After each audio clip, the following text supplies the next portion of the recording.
pangandoy sa probinsya nga makahinang nan kaugalingon na produkto na bino na tuman na gajod.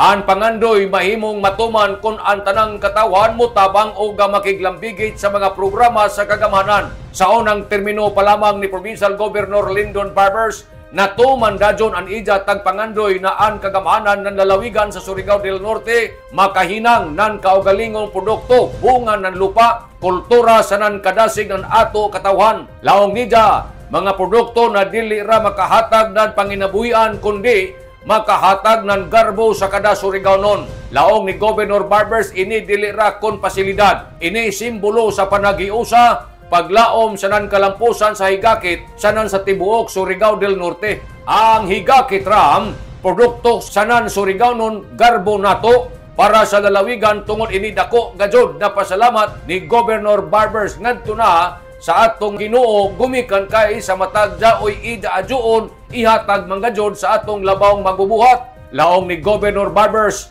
kuman sa ijay kaduha na termino, siya nang hinaot nga maghugpong kita para dugang kalabuan sa mga Surigaonon. Amping, antos, ampo, abanti Surigao.